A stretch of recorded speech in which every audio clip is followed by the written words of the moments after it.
House of the Dragon season 3 episode 8 உடைய பேரு ட்ரீசன்ஸ் at டம்பிள்டன். டம்பிள்டன்ல நடந்த முதல் யுத்தத்தை நமக்கு இந்த எபிசோட்ல காமிச்சிருக்காங்க. அங்க அல்ஃப் ரெனேராவுடைய அணிக்கு ஒரு துரோகத்தையும் செய்யறான். ரெனேரா கொஞ்சம் கொஞ்சமா கொடூரமான அரசியா மாறிக்கிட்டு இருக்கிறதுக்கான சுவடுகள் இந்த எபிசோட்ல நமக்கு தெரிய ஆரம்பிக்குது. புக்ஸ்ல இந்த சமயத்துல ரெனேரா ஏற்கனவே ஒரு கொடூரமான அரசியா மாறி இருந்திருப்பா. அவளுக்கு மேகார் வித் டீட்ஸ் அப்படிங்கிற அந்த பெயருமே வழங்கப்பட்டிருக்கும். இன்னொரு புறம் ஆலிஸ் ரிவர்ஸ் தன்னுடைய உண்மையான அடையாளத்தை இறுதியா இந்த எபிசோட்ல வெளிப்படுத்திடுறா. எபிசோட் 6 எக்ஸ்பிளனேஷன் வீடியோல ஆலிஸ் ரிவர்ஸ் சபிக்கப்பட்டிருக்கலாம் அப்படிங்கிறதுக்கான ஒரு தியரியை பத்தி பேசியிருந்தேன். அதுக்கேத்த மாதிரியே ஆலிஸ் ரிவர்ஸ் சபிக்கத்தான் பட்டிருக்கிறா. ஆனா அந்த தியரிக்கும் ஆலிஸ் சொல்றதுக்கும் ஒரு சில மாறுதல்கள் இருக்குது. ஹெலினா தற்கொலை செஞ்சுக்கிட்ட உடனே ஆலிசன்ட் முன்னாடி வண்ணத்து பூச்சிகள் பறக்கிற மாதிரி காமிச்சிருப்பாங்க. இது எல்லாத்துக்கும் என்ன அர்த்தம், இந்த எபிசோட் புக்ஸ்ல இருந்து எங்கெல்லாம் மாறுபடுது, எல்லாத்தையும் பத்தி இந்த எபிசோட்ல பாத்துருவோம். எபிசோடோட ஆரம்பத்துல கிராண்ட் மிஸ்டர் ஆர்வெல் ஏகான் மற்றும் சன்ஃபயர் உயிரோட இருக்கிற அந்த செய்தியை ரெனேரா கிட்ட சொல்லி இருந்திருப்பாரு. போன எபிசோட்ல ஏகான் மூட்டன் படையினரை சந்திக்கும் பொழுது அவனுடைய டிராகன் சன்ஃபயர் அந்த இடத்துக்கு வந்து அந்த படையினரை எரிச்சு ஏகானை காப்பாத்தி இருக்கும். இந்த ஒரு செய்தி ரெனேராவை மிகுந்த அதிர்ச்சிக்கும் கவலைக்கும் உள்ளாக்குது. அவ இது நாள் வரைக்கும் அந்த கடவுளே அவளை நேரடியா அந்த அரியணையில அமர்த்தினதா தான் நினைச்சுக்கிட்டு இருந்திருப்பா. ஆனா கடந்த சில காலமா அவளுக்கு எதிரான நிகழ்வுகள் தொடர்ந்து நடந்துகிட்டே தான் இருந்திருக்கும். அதோட சேர்த்து எல்லாமே அவளுடைய கை நழுவி போற மாதிரி இருந்திருக்கும். ஏகான் மற்றும் அவனுடைய டிராகனுடைய வருகையை தெரிஞ்சுக்கிட்ட ஊர் மக்கள் எல்லாம் அவங்கள இப்போ யார் ஆட்சி செய்யறாங்க அப்படிங்கிற அந்த குழப்பத்துல கிங்ஸ் லேண்டிங்ல இருக்கக்கூடிய அந்த செப்ட்ல கூடி இருந்திருப்பாங்க.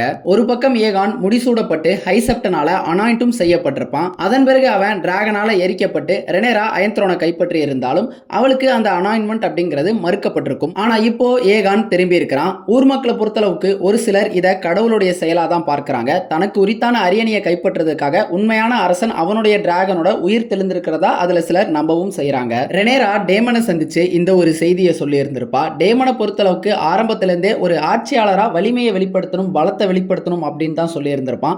ஆனா ரெனேரா இந்த யுத்தத்தை நேர்மையாவும் அமைதியின் மூலியமாவும் வென்றெடுக்கணும்னு நினைச்சிருந்திருப்பா. ஆனா இப்போ அவளுக்கு எதிரான பல சதிவலைகள் பின்னப்பட்டு இருக்குது. அதோட சேர்த்து இப்போ ஏகானும் திரும்பி இருக்கிறான். இந்த சமயத்துல ரெனேரா தேர்ந்தெடுக்கக்கூடிய அந்த பாதை அப்படிங்கிறது அவளுக்காக டேமன் வகுக்கக்கூடிய அந்த ஒரு பாதையா தான் இருக்க முடியும். ரெனேரா தனக்கு அனாயின்மெண்ட் மறுக்கப்பட்டதை ஒரு கெட்ட சகுனமா தான் கருதி இருப்பா. அதை பத்தி டேமன் கிட்ட பேசும்பொழுது டேமன் அந்த ஃபெய்த் ஆஃப் த செவன் மதத்தையே ஒட்டுமொத்தமா ஒதுக்கி தள்ளி இருப்பான். அவன் ரெனேரா கிட்டையுமே அவங்க ஓல்டு விலேரியாவினுடைய வம்சாவளி அப்படிங்கிறதையும் நினைவுபடுத்தி இருந்திருப்பான். இந்த ஓல்டு விலேரியா அப்படிங்கிறது எசோஸ்ல இருக்கக்கூடிய ஒரு பெரிய சாம்ராஜ்யம். அந்த சாம்ராஜ்யத்தை டிராகன் லார்ட்ஸ் எல்லாரும் தான் ஆட்சி செஞ்சிருப்பாங்க. ஒரு பெரிய எரிமலை வெடிப்புல அந்த சாம்ராஜ்யம் முழுக்கவுமே பேரழிவை சந்திச்சிருந்திருக்கும். அதுல டர்கேரியன்ஸ் மட்டுமே தப்பிச்சு இங்க வெஸ்ட்ரோஸ்க்கு வந்து சேர்ந்திருப்பாங்க. டேமனை பொறுத்தளவுக்கு அந்த வம்சத்தை சேர்ந்தவங்க இந்த ஃபெய்த் ஆஃப் த செவன் மதத்தை மதிக்க வேண்டிய அவசியம் கிடையாது. அவங்களுடைய கடவுள்கள் அந்த ஃபெய்த் ஆஃப் த செவன் மதத்துக்கும் மேல இன்னும் ஒருபடி சொல்லணும் அப்படின்னா டேமன் அவங்களையே கடவுளா தான் நினைச்சுக்கிட்டு இருந்திருப்பான். எபிசோடோட பிற்பகுதியில இதே வரிய ரெனேரா ஆலின் கிட்டையுமே சொல்ற மாதிரி இருக்கும். ரெனேரா டேமன் வகுத்த அந்த ஒரு பாதையில பயணிக்க தொடங்கிட்டா. இதுக்கு முன்னாடி ரெனேரா ஹைடவர் படைய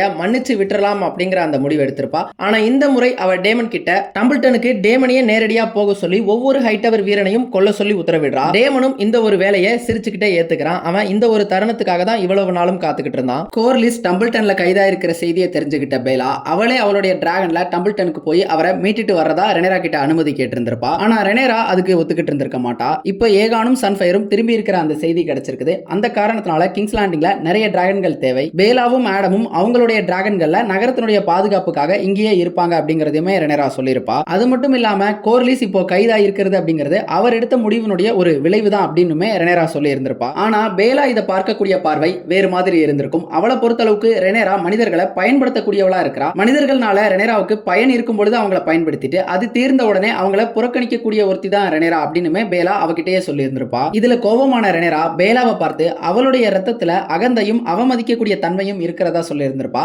பேலா டேமன் டர்கேரியனுடைய பொண்ணு தான். ஆனா அதே நேரம் அவ லேனா வெலாரியனுடைய மகளும் கூட. அவளுடைய உடம்புல வெலாரியன் ரத்தம் அப்படிங்கிறது இருக்குது. சில எபிசோட்ஸ்க்கு முன்னாடி கோர்லிஸ் நேரடியாவே ரெனேராவை அவமதிச்சிருந்திருப்பாரு. அதை சுட்டி காட்டுற விதத்துல கூட ரெனேரா பேலா கிட்ட இப்படி சொல்லி இருந்திருக்கலாம். அவகிட்ட இப்படி பேசினதுக்காக பேலாவை அறையிலுமே ரெனேரா சிறைப்படுத்தி வச்சிருந்திருப்பா. ட்ரிஃப்ட்மார்க்ல இருந்து கிங்ஸ் லேண்டிங்க்கு வந்து சேர்ந்த வெலாரியன் வீரர்களை ஆலன் சந்திச்சிருந்திருப்பான். வந்திருக்கக்கூடிய வீரர்கள் எல்லாரும் கோர்லிஸை மீட்கணும் அப்படிங்கிறது தான் அவங்களுடைய முதன்மை எண்ணமா இருந்திருக்கும். ஆனா ஆலின் ரெனேரா சொன்னதின் பேர்ல இந்த நகரத்தினுடைய பாதுகாப்புக்காக அவங்கள கூப்பிட்டு இருந்திருப்பான். ரெனேரா பேலா கிட்ட சொன்ன மாதிரியே ஆலினும் இந்த வீரர்கள் கிட்ட கோர்லிஸ் கைதானது அவருடைய முடிவினுடைய விளைவு அப்படின்னு தான் சொல்லி இருந்திருப்பான். அது மட்டும் இல்லாம தன்னுடைய உத்தரவை அவங்க மறுக்க எத்தனைக்கும் பொழுது ஆலின் தான் கோர்லிஸ்னுடைய மூத்த மகன் அப்படின்னும் அவன் தான் வருங்காலத்துல லார்ட் ஆஃப் த டைட்ஸா ஆக போறான் அப்படிங்கறதையுமே சொல்லி இருந்திருப்பான். இந்த இடத்துல ஆலின் ரெனேரா மேல இருக்கக்கூடிய விசுவாசத்துல இதெல்லாம் பண்றானா அல்லது கோர்லிஸ்னுடைய இடத்தை தான் நிரப்ப வேண்டிய நேரம் வந்துட்டு தான் அவன் உணர்றானா? கொஞ்ச நேரத்துக்கு பிறகு ஆடம் ஆலினை சந்திக்கும் பொழுதுமே இதையே தான் சொல்லி இருந்திருப்பான். தன்னுடைய தந்தையை மீட்கிறத காட்டிலும் அவருடைய பதவியை அடையிறதுக்காக ஆசைப்படுறதா குற்றம் சாட்டி இருந்திருப்பான். ரெனேரா மிசாரியாவை இந்த ரெட் கீப்ல இருந்து பென்டோஸ்க்கு அனுப்பிடலாம்ன்ற முடிவு எடுத்திருப்பா. போன எபிசோட்ல தான் இந்த ரெண்டு பேருமே செக்ஸ் வச்சுக்கிட்டு இருந்திருப்பாங்க. ஆனா இந்த எபிசோட்ல இங்க இருந்து தொலை தூரத்துக்கு அனுப்பிடணும்னு முடிவை ரெனேரா எடுத்திருக்கிறா. இதுக்கான காரணத்தை பத்தி யோசிச்சு பார்க்கும் பொழுது இப்போ ஏகானுடைய வருகை தெரிஞ்சிட்ட பிறகு ரெனேரா ஒரு சில முக்கிய முடிவுகளை எடுக்க வேண்டியிருக்கும். அந்த முடிவுகள் சில சமயங்கள்ல கொடூரமானதா கூட இருக்கலாம். டேமனை பக்கபலமா வச்சுட்டு அந்த முடிவுகளை அவ செயல்படுத்தும் பொழுது அதுக்கு குறுக்கீடா ஒரு தடைகளா இருக்க போறது மிசாரியா தான். போன எபிசோட்ல இத பத்தி மிசாரியா கிட்ட நேரடியாவே ரெனேரா குற்றம் சாட்டி இருப்பா. அவளுக்கு வேண்டிய ஆசை வார்த்தைகளை கூறி டேமனுக்கு எதிராக தன்னை திருப்புறதாவுமே சொல்லி இருந்திருப்பா. அதையும் மீறி ரெனேராவுக்கு மிசாரியா மேல ஒரு பலவீனம் அப்படிங்கிறது இருந்திருக்கும். இதுக்கு மேலேயும் மிசாரியாவை பக்கத்துல வச்சிருக்க கூடாது அப்படிங்கிற அந்த முடிவுக்கு அவ வந்துட்டா. சில எபிசோட்ஸ்க்கு முன்னாடி மிசாரியா கிட்ட ஆலிசன்ட் இதை தான் எச்சரிக்கையா சொல்லி இருந்திருப்பா. ரெனேராவுக்கும் டேமனுக்கும் முரண்பாடுகள் இருக்கலாம், ஆனா அவங்க நாணயத்தின் இரு பக்கங்கள் அப்படிங்கறத சொல்லி இருந்திருப்பா. இப்போ அது உண்மையாகி இருக்குது. இந்த ஒரு செய்தியை ரெனேரா நேரடியா கூட மிசாரியா கிட்ட வந்து சொல்லி இருந்திருக்க மாட்டா. எங்க நேரடியா சொன்னா தன்னுடைய முடிவுல மீண்டும் ஒரு தடுமாற்றம் வந்துருமா அப்படிங்கிற காரணத்தினால எலிண்டாவை விட்டு இந்த ஒரு செய்தியை சொல்லி இருந்திருப்பா. மிசாரியா கிளம்புறதுக்கு முன்னாடி வழியில ஹெலினாவை சந்திச்சு ஏகான் உயிரோடு இருக்கிற அந்த செய்தியை சொல்லி இருந்திருப்பா.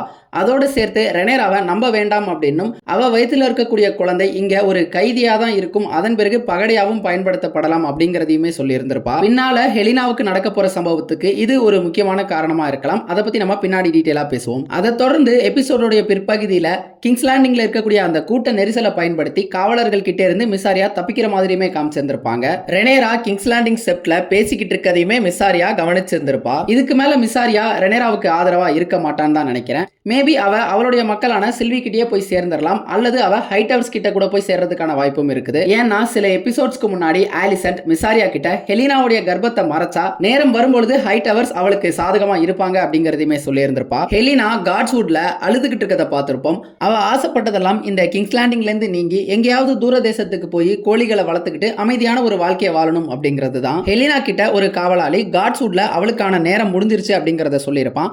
ஆனா ஹெலினாவுடைய முடிவை தெரிஞ்சுக்கிட்ட பிறகு இது வெறுமனே காட்ஸ்வுட்ல மட்டும் அவளுக்கான நேரம் முடிஞ்ச மாதிரி இல்ல, அவளுடைய மொத்த நேரமுமே முடிஞ்சிட்டதை குறிக்கக்கூடிய விதத்துல தான் இருந்தது. அவ திரும்பி போகும்பொழுது போன எபிசோட்ல அவளுடைய கனவுல தோன்றின அதே மாதிரியான குதிரையை அரண்மனை வாசல்ல பார்த்திருந்திருப்பா. ஆனா அந்த ஒரு குதிரை அவளுடைய விடுதலைக்காக அங்க வந்திருக்காது, மிசாரியாவை அழைச்சிட்டு போறதுக்காக வந்திருக்கும். போன எபிசோட்ல ஹெலினாவுக்கு வெவ்வேறு விதமான கனவுகள் வந்திருக்கும். அந்த கனவுகள் எல்லாத்தினுடைய முடிவுமே அவளுக்கு ஒரு ஹாப்பி எண்டிங் இல்ல அப்படிங்கறத பத்தியுமே போன எபிசோட்ல பேசி இருந்திருப்போம். ஹெலினாவுடைய கனவுகள் பத்தி விரிவா தெரிஞ்சுக்கணும் அப்படின்னா எபிசோட் 7 உடைய எக்ஸ்பிளனேஷன் வீடியோவை செக் பண்ணி பாருங்க. ஹெலினா சாப்பிடாம பட்னியா இருக்கிற செய்தி தெரிஞ்சுக்கிட்டு ரெனேரா அவளை சந்திச்சு சாப்பிட சொல்லியிருப்பா. பட்னியா இருக்கிறது அவளை மட்டும் இல்லாம அவ வயித்துல வளர்ற குழந்தையும் பாதிக்கும் அப்படின்னு சொல்லி இருந்திருப்பா. ஹெலினாவுக்கு அவ வயித்துல வளர்றது ஒரு பையன் அப்படிங்கிறது தெரிஞ்சிருக்குது. அதே தான் அவ ரெனேரா கிட்டயுமே சொல்லி இருந்திருப்பா. கொஞ்ச நேரத்துக்கு முன்னாடி மிசாரியா அவளை சந்திக்கும் பொழுது பிறக்க போற இந்த குழந்தைய கைது பண்ணி பகடையா பயன்படுத்துவாங்க அப்படின்னு சொல்லி இருந்திருப்பா. இப்ப ஹெலினாவுடைய பார்வையில ரெனேரா காண்பிக்கக்கூடிய இந்த அக்கறை அப்படிங்கிறது மிசாரியா சொன்ன மாதிரி அந்த குழந்தைய பகடையா பயன்படுத்துறதுக்காகத்தான் அப்படின்னு அவன் நினைக்கிறா. ஹெலினாவை பொறுத்தளவுக்கு இந்த யுத்தம்,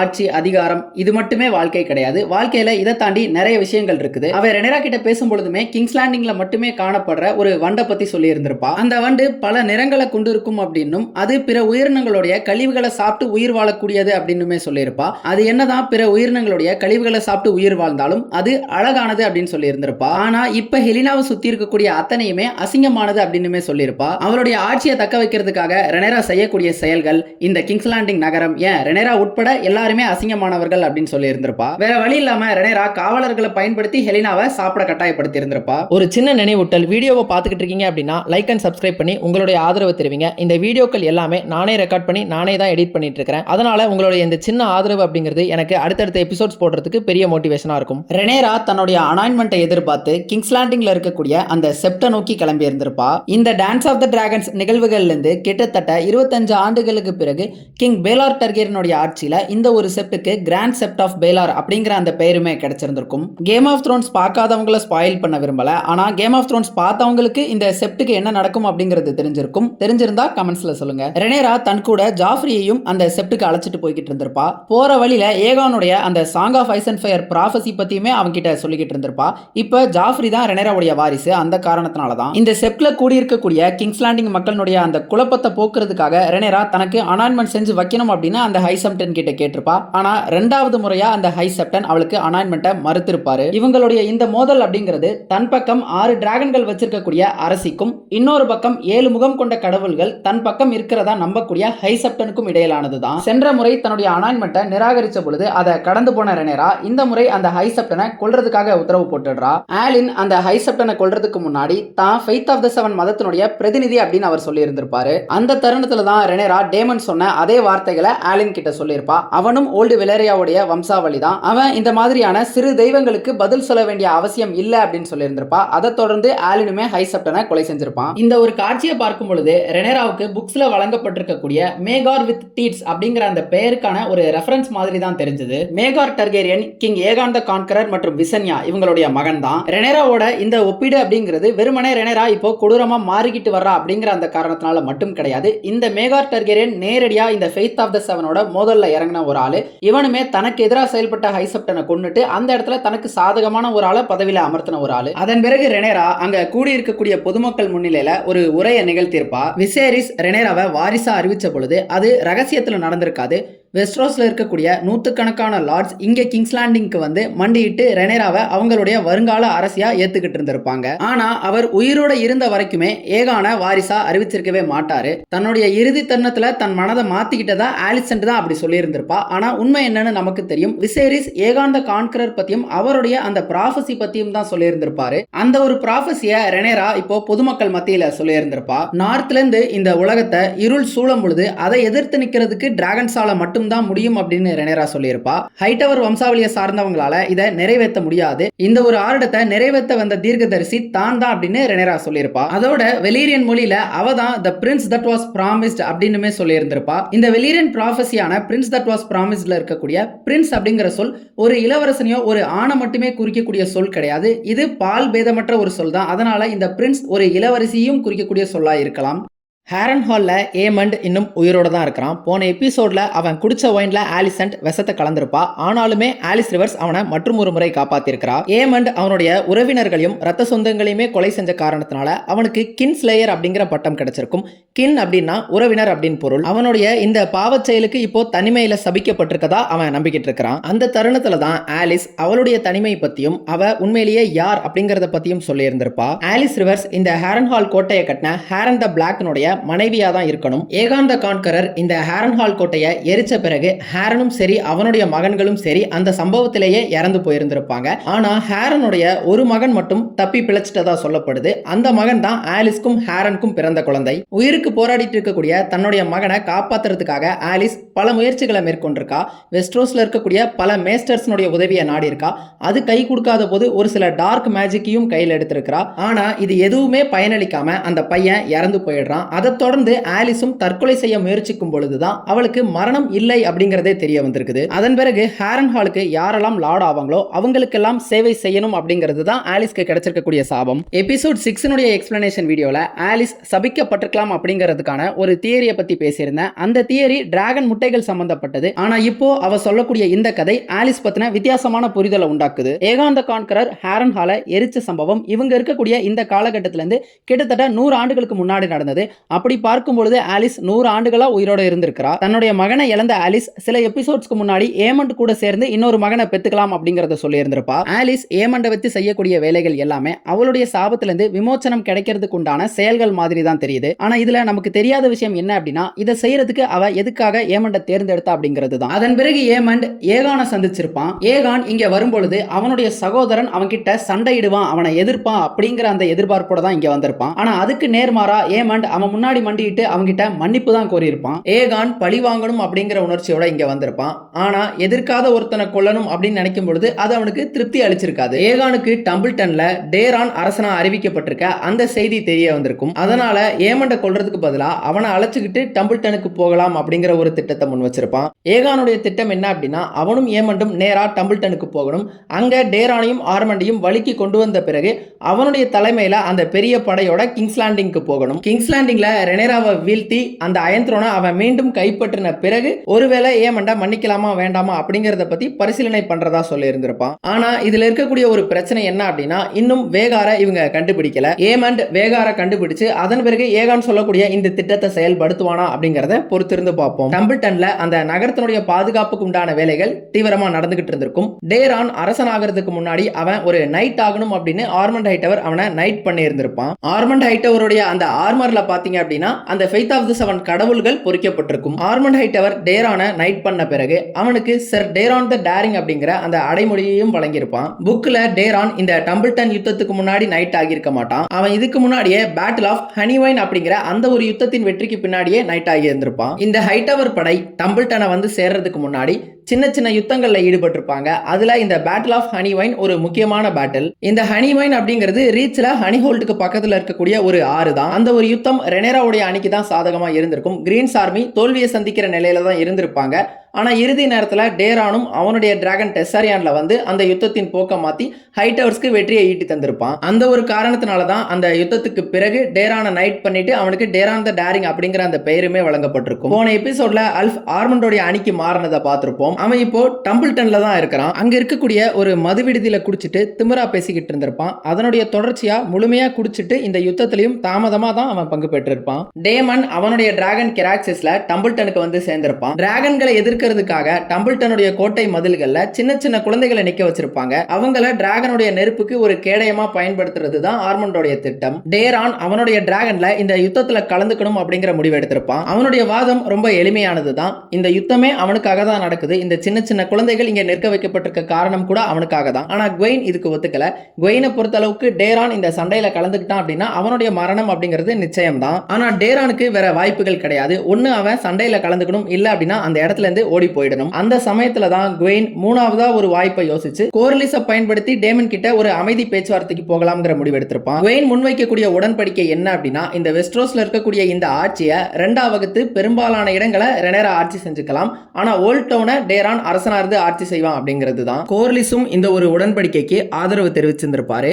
அவருடைய வாதம் என்ன அப்படின்னா, இன்னமும் ரெனேராவை ஆதரிக்கிறதுக்காக பெரிய பெரிய வம்சங்கள் தயக்கத்துல இருந்திருப்பாங்க. இயர் 101 ஏசில ஹாரன் ஹால்ல நடந்த அந்த கிரேட் கவுன்சில்ல பாத்தீங்க அப்படின்னா ரேனிஸ்க்கு அதிக உரிமை இருந்தும் கூட லார்ட்ஸ் எல்லாரும் விசேரிஸை தான் தேர்வு செஞ்சிருப்பாங்க. அதனால ஒரு பெண் அரசி ஆக முடியாது அப்படிங்கிறதுக்கான முன் உதாரணம் அப்படிங்கிறது ஏற்கனவே இருக்குது. ஆனா இப்ப நிலைமை அப்படிங்கிறது வேற. ரெனேரா டிராகன்களுடைய பக்கபலத்தோட அரியணையை கைப்பற்றி இருக்கிறா. அதனால அவளை யாராலையும் நிராகரிக்க முடியாது அப்படின்னு டேமன் கோர்லிஸ் கிட்ட சொல்லி இருந்திருப்பான். டேரான அரசன் ஆக்கல அப்படின்னாலுமே ரீச்சுக்கு அவனை லார்டா அறிவிக்க சொல்லி டேமன் கிட்ட கேட்டிருந்திருப்பாரு. அவன் சவுத்துக்கு வார்டனா இருக்கட்டும் அப்படின்னு சொல்லி இருந்திருப்பாரு. ஆனா குவைன் டேரான் ஓல்ட் டவுன்ல இருந்து தனித்த அரசனா இருந்து ஆட்சி செய்யணும் அப்படின்னு தான் கேட்டிருந்திருப்பான். கோர்லிஸ் இன்னும் ஒருபடி மேல போய் டார்கேரியன்ஸ்க்கும் ஹைட்டவர்ஸ்க்கும் இடையில ஏற்பட்டிருக்கக்கூடிய அந்த விரிசலை ஒரு திருமண உடன்படிக்கை மூலியமா சரி செய்யறதுக்கு சொல்லியிருப்பாரு. அதாவது டேமனுடைய மகள் ரேனாவை டேரானுக்கு திருமணம் பண்ணி வைக்க சொல்லி இருந்திருப்பாரு. இதன் மூலியமா உருவாகக்கூடிய இந்த புது கூட்டணிக்கு ஏகான் மற்றும் ஏமண்ட் பொதுவான எதிரிகளா இருப்பாங்க. அதன் பிறகு அவங்களை வீழ்த்துறதும் எளிதாயிடும். டேமனுக்கு முன்னாடி இப்போ ரெண்டு பாதைகள் இருக்குது. ரெண்டு பாதையினுடைய இலக்குமே ரெனேராவுடைய வெற்றியில தான் போய் முடியுது. ஆனா ஒரு பாதை அமைதியின் வழியில போகுது, இன்னொரு பாதை ஹைட்டவர்ஸ்னுடைய மரணத்தின் வீழ்ச்சியின் வழியா போகுது. இதுல டேமன் எந்த பாதையை தேர்ந்தெடுப்பான் அப்படிங்கறத சொல்லவே தேவையில்லை. கோர்லிஸ் துரோகத்தை முன் வச்சிட்டார் அப்படிங்கிற காரணத்தை சொல்லி அவரை தன்னுடைய கைதியா அழைச்சிட்டு போயிருப்பான். டேமன் பேச்சுவார்த்தைக்கு வந்த குவைனை அடிச்சு மீண்டும் ஆர்மண்ட் கிட்டே டம்பிள்டனுக்குள்ளேயே அனுப்பி விட்டுருப்பான். இந்த இடத்துல ஒரு சுவாரஸ்யமான டீடைல் இருந்தது. குவைன் டேமனை சந்திக்கும் பொழுது முதல் முறையா சந்திச்ச மாதிரி வரவேற்றிருந்திருப்பான். ஆனா சீசன் 1 முதல் எபிசோட்லயே டேமனும் குவைனும் தான் அந்த ஜவுஸ்டிங் டோர்னமெண்ட்ல ரெண்டு பேரும் மோதி இருந்திருப்பாங்க. அதை மறந்துட்டாங்களா அல்லது அது வெறும் மோதல், அது சந்திப்பு கிடையாது அப்படிங்கிற அடிப்படையில் இப்படி சொன்னானான்னு தெரியல. அதன் பிறகு டேமனும் மற்றவங்களுக்கும் தாக்குதலுக்கு உண்டான அந்த திட்டத்தை வகுத்துக்கிட்டு இருப்பாங்க. டேமன் அவனுடைய டிராகன்ல இந்த கோட்டையினுடைய பிரதான வாசலையும் அதை பாதுகாத்துட்டு இருக்கக்கூடிய வீரர்களையும் எரிச்சிருவான். அதன் பிறகு டேமன் தலைமையில பிரதான வாசல்ல சில வீரர்களுடைய தாக்குதலை நிகழ்த்துவாங்க. அதே நேரம் ஆஸ்கர் டெல்லி தலைமையில பக்கவாட்டில இருந்தும் தாக்குதலை நிகழ்த்துவாங்க. இதன் மூலியமா இந்த கோட்டையை முழுக்கவுமே இவங்களால சுத்தி வளைச்சிட முடியும். ஆனா இதுல ஒரு சிக்கல் இருக்குது. கோட்டை மதில்கள்ல பாதுகாப்புக்காக குழந்தைகளை நிறுத்தி வைக்கப்பட்டிருக்கக்கூடிய செய்தி இவங்களுக்கு இப்பதான் வந்து சேர்ந்திருக்கும். அதனால அவங்க திட்டத்தை மாத்துறாங்க. இந்த போருக்கு சாகணும் அப்படிங்கறதையே முதன்மை நோக்கமா கொண்டு வந்திருக்கக்கூடிய ராட்ரிக் டஸ்டினும் அவருடைய வின்டர் வுல்ஃப்ஸும் நேரடியா போய் தாக்குதல்ல இறங்குவாங்க. அவங்க கோட்டைக்குள்ள நுழைஞ்சு உள்ள இருந்து கதவுகளை திறந்த பிறகு இந்த வீரர்கள் உள்ள நுழைவாங்க. இந்த எபிசோடோட ஒரு ஷோ ஸ்டீலர் அப்படின்னா கண்டிப்பா அது ராட்ரிக் டஸ்டினா தான் இருக்க முடியும். அவர் வரக்கூடிய ஒவ்வொரு காட்சியிலுமே அவர்கிட்ட இருந்து ஒரு தனித்துவமான வசீகரம் இருந்தது. ஆனா அவருமே ஒரு சின்ன பையனை கொண்டிருந்திருப்பாரு. பொதுவா வெஸ்ட்ரோஸ்ல இந்த நார்தனர்ஸ் பாத்தீங்க அப்படின்னா அறம் சார்ந்து நிற்கக்கூடியவர்களா தான் சித்தரிச்சிருந்திருப்பாங்க. ஆனா அவங்களுமே யுத்தம் அப்படின்னு வரும்பொழுது இரக்கமற்றவர்களா இருக்க முடியும் அப்படிங்கறத காண்பிக்கக்கூடிய வகையில இந்த ஒரு காட்சி இருந்தது. இந்த வின்டர் வுல்ஃப்ஸுடைய அந்த போர் கூச்சல்களும் வித்தியாசமா தனித்துவமா இருந்தது. இந்த வெஸ்ட்ரோஸ்ல இருக்கக்கூடிய ஒவ்வொரு பகுதியை சார்ந்தவங்களுக்கும் வெவ்வேறு விதமான வழிமுறைகள் இருக்கு அப்படிங்கிறதுக்கான ஒரு நல்ல டீடைலா இருந்தது. இந்த கோட்டை சுவரை ராட்ரிக்கும் அவருடைய வின்டர் வுல்ஃப்ஸும் தாக்கிட்டு இருக்கும் பொழுது ஆஸ்கர் டெல்லியும் அவனுடைய சில ஆட்களும் பக்கவாட்டில இருந்து தாக்குதலை தொடங்கி இருந்திருப்பாங்க. பாதுகாப்பு பலவீனமா இருக்கக்கூடிய ஒரு பகுதியை கண்டுபிடிச்சு அதன் வழியில ராட்ரிக் டஸ்டின் கோட்டைக்குள்ளேயுமே நுழைஞ்சிருந்திருப்பாரு. ஆனா இப்போ இங்க இன்னொரு பிரச்சனை இருக்குது. அல்ஃபை யாராலையும் எங்கேயுமே கண்டுபிடிக்க முடியல. ஒரு பக்கம் ஆர்மண்ட் இந்த நகரம் முழுக்கவே அல்ஃபை தேடி அலைஞ்சிருந்திருப்பான். இன்னொரு பக்கம் அவனுடைய டிராகன் பக்கத்துல இல்ல அப்படிங்கிற அந்த செய்தியுமே டேமனுக்கு வந்து சேர்ந்திருக்கும். அதே நேரம் பாத்தீங்க அப்படின்னா ஹியூ இங்க டம்பிள்டனுக்கு அவனுடைய டிராகன்ல வந்து சேர்ந்திருப்பான். ஆனா ஹியூவை டிராகன் பிட்ல இருந்து கிங்ஸ் லேண்டிங்க பாதுகாக்கக்கூடிய வேலையில தான் போட்டு இருந்திருப்பாங்க. அதை மீறி இங்க அவன் வந்திருக்கான். டேமன் கோட்டை கதவுகள் திறக்கப்படுறதுக்காக காத்துக்கிட்டு இருந்திருப்பான். ஆனா அது அதிக நேரம் எடுத்துக்கிட்ட காரணத்தினால அவனுடைய டிராகன் கெராக்சிஸ்ல வந்து கோட்டை சுவர்ல இருக்கக்கூடிய வீரர்கள் எல்லாரையுமே எரிச்சிட்டு கோட்டை கதவுகளையும் எரிச்சு தகர்க்கலாம் அப்படின்னு முற்படும் பொழுது அந்த இடத்துலயும் சின்ன சின்ன குழந்தைகளை கொண்டு வந்து நிப்பாட்டி விட்டு இருந்திருப்பாங்க. டேமனுக்கு அந்த குழந்தைகளை எரிச்சு உள்ள போகணும் அப்படிங்கிறது என்னமா இருந்திருக்காது. அவன் அங்க இருக்கக்கூடியவர்களை நகர்ந்து போக தான் சொல்லியிருப்பான். ஆனாலுமே ஒரு சில குழந்தைகள் நகராம அங்கேயே நின்று இருந்திருக்கும். வேற வழி இல்லாம டேமன் அவங்களை எரிக்க வேண்டிய கட்டாயத்துக்கு தள்ளப்பட்டிருப்பான். அவங்களையும் எரிச்சிட்டு அந்த கோட்டை கதவுகளை தகர்த்த பிறகு அவனுடைய வீரர்கள் எல்லாரும் உள்ள சேர்ந்து அவங்களுடைய தாக்குதலை தொடங்கியிருப்பாங்க. அல்ஃப் டம்பிள்டன்ல இருக்கக்கூடிய ஒரு பாத்ரூம்ல தூங்கிக்கிட்டு இருந்திருப்பான். ஆக்சுவலா அல்ஃப்க்கு கொடுக்கப்பட்டிருந்த வேலை என்னவா இருந்திருக்கும் அப்படின்னா டேமனுடைய படையினர்கள் இந்த டம்பிள்டன் கோட்டைக்குள்ள நுழையறதுக்கு முன்னாடியே அவங்களை எரிக்கணும் அப்படிங்கறதா தான் இருந்திருக்கும். இந்த நகரமே இப்போ போர்க்களமா இருக்குது. ஆனா அவன் பாத்ரூம்குள்ள தண்ணியை போட்டுட்டு தூங்கிட்டு இருந்திருக்கான். இறுதியா ஆர்மண்ட் அவனை கண்டுபிடிச்சு அவனை அடிச்சு அவமானப்படுத்திருப்பான். சில எபிசோட்ஸ்க்கு முன்பு டேமன் செஞ்ச மாதிரியே. அதை தொடர்ந்து அல்ஃபும் அவனுடைய டிராகன் எடுத்துட்டு கிளம்பி இருந்திருப்பான். தங்களுடைய ஆதரவுக்காக அல்ஃப் வந்திருக்கிறான் தான் டேமனுடைய படையினர்கள் நினைச்சிட்டு இருந்திருப்பாங்க. ஆனா அவன் அந்த படையினரையே எரிக்க தொடங்கி இருந்திருப்பான். அது மட்டும் இல்லாம தன்னை அவமானப்படுத்தின காரணத்துக்காக ஆர்மண்ட் ஹைட்டவரையும் அந்த நகரத்தையுமே எரிச்சிருப்பான் அல்ஃப். அதே நேரம் டம்பிள்டனுக்குள்ள டேமனும் ஜான் ராக்ஸ்டனும் சண்டையில ஈடுபட்டு இருந்திருப்பாங்க. இந்த ரெண்டு பேருமே சிறந்த வீரர்கள் தான். டேமன் கிட்ட டார்க் சிஸ்டர் அப்படிங்கிற வெலீரியன் ஸ்வாட் இருந்திருக்கும். ஜான் ராக்ஸ்டன் கிட்டயும் ஒரு வெலீரியன் ஸ்வாட் இருந்திருக்கும். அதனுடைய பேரு ஆர்ஃபன் மேக்கர். டேமன் என்னதான் வால் யுத்தத்துல ஒரு சிறந்த வீரனா இருந்தாலும் கூட ராக்ஸ்டனுடைய அந்த முரட்டுத்தனமான உடல் வலிமைக்கு முன்னாடி டேமனால ஈடு கொடுக்க முடியாத மாதிரி தான் தெரிஞ்சிருக்கும். அவங்க சண்டையினுடைய முடிவு தெரிஞ்சுக்கிறதுக்கு முன்னாடியே அல்ஃபனுடைய டிராகன் நெருப்புல ஒரு சில சிதிலங்கள் இடிஞ்சு விழுந்து அவங்களுடைய சண்டையை நிறுத்தி இருந்திருக்கும். ராட்ரிக் டஸ்டின் இறுதியா ஆர்மண்ட் ஹைட்டவரை கண்டுபிடிச்சு அவங்க கூட சண்டையில இறங்கி இருந்திருப்பாரு. ஆர்மண்ட் ஹைட்டவர் ஒரு வழியா சமாளிச்சு அவருடைய கையை துண்டிச்சு இருந்திருப்பான். ஆனா அந்த ரத்தமே அவனுக்கு குமட்டலை உண்டாக்கும். அந்த இடைவெளியை பயன்படுத்தி ராட்ரிக் டஸ்டின் ஆர்மண்ட் அடிச்சு அவனுடைய பின்னாடியே சொருவி இருப்பாரு. அந்த தருணத்துல தான் இந்த ஒரு ஐகானிக் லைனை ராட்ரிக் டஸ்டின் சொல்லி இருந்திருப்பாரு.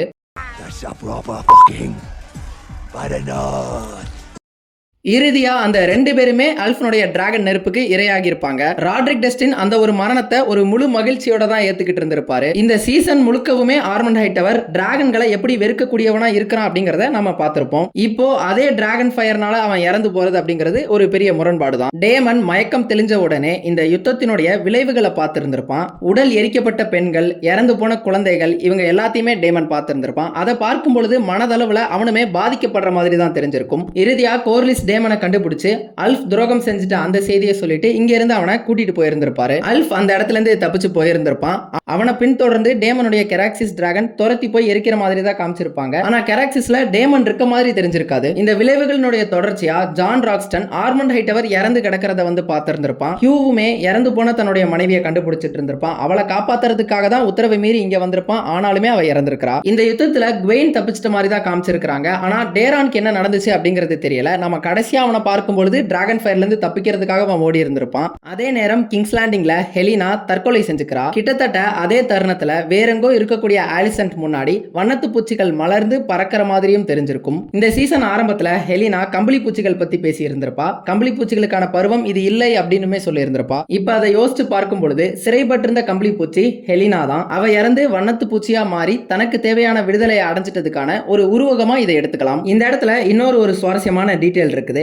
ஹெலினா இறந்து போறதுக்கு முன்னாடி அவ செஞ்சுக்கிட்டு இருந்த அந்த தையல் வேலையை முடிச்சிட்டு இருந்திருப்பா. இந்த சீசன் முழுக்கவுமே அவ அந்த துணியை தச்சுக்கிட்டு இருக்க மாதிரி நமக்கு காமிச்சிருந்திருப்பாங்க.